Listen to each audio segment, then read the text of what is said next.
Son bir ay içerisinde bayram öncesi, bayramda ve hatta bayram sonrası bölgemizde özellikle Cizre, Silopi, Şırnak, Mersin ve Diyarbakır gibi yerlerde Hürdahan Partisi'ne, İslami sivil toplum kuruluşlarına ve onların gönüllerine ve üyelerine yönelik bir takım bombalama ve saldırı olayları gerçekleşti.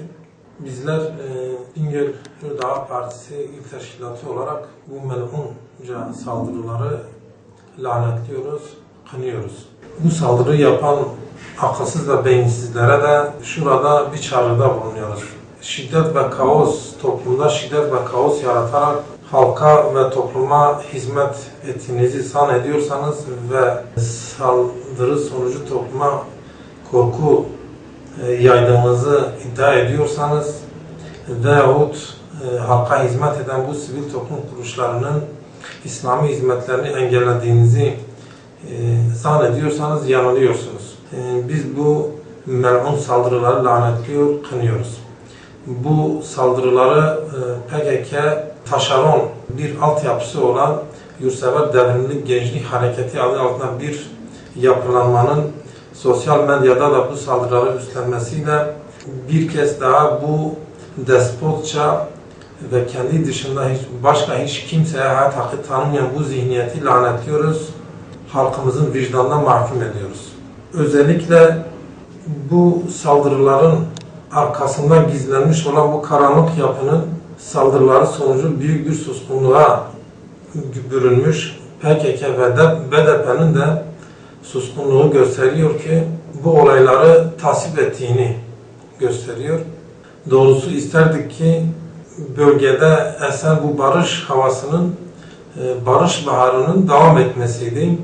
Ancak kimi insanlar meğerse tinetlerine aksetmiş, sirayet etmiş, yapılarında şiddet ve kaos ile var olmuş, savaş ile var olmuş, çatışma ile var olmuş, 30 yılı aşkındır hayatlarında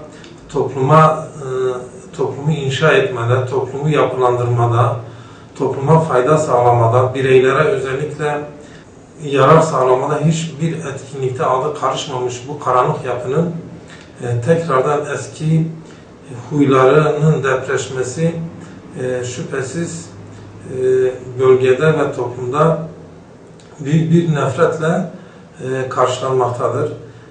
Bu saldırılarda yaralanan ve saldırıya uğrayan kardeşlerimize de, halkımıza da geçmiş olsun diyoruz. Şüphesiz Müslüman halkımızın büyük bir sağduyu, bu olaylar karşısında büyük bir sağduyu gösterdiğini biz görüyoruz. Ancak söz konusu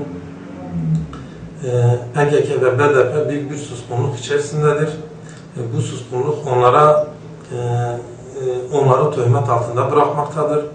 Eğer şayet onlar bu menfur saldırıları desteklemiyorlarsa mutlaka bir açıklama yapmaları gerekir. Aksi halde onlar da mahkum edilecektir.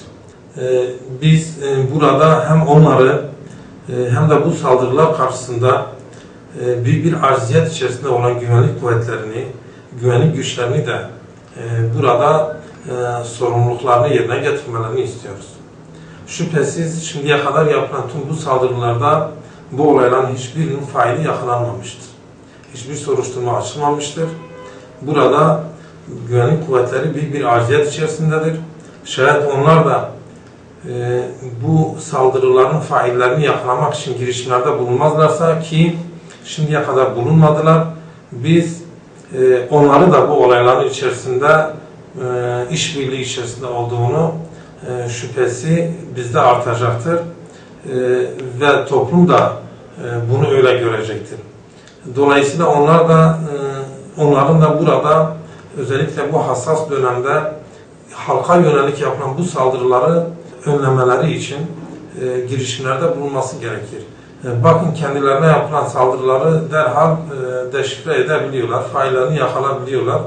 Ama kendi dışındaki yani sivil halka yapılan saldırılar şimdiye kadar ki hiçbir faili yakalanmış değil. Bu da onları cesaretlendiriyor. PKK ve BDP'nin suskunluğu, güvenlik kuvvetlerinin bu acziyeti ve sorumsuzluğu bu saldırgan grubu gittikçe cesaretlendiriyor. ve onlar da habire saldırılarını artırmaktadırlar. Onun için burada sorumlu bütün kesimlere görev düşüyor. Bölgedeki kanaat önderlerine, sivil toplum kuruluşlarına, herkese, resmi yarı resmi devlet kurumlarına ve burada bu yapılarla iç içe olanlar, herkese görev düşüyor. Bu barış sürecinin sekteye uğramaması gerekir.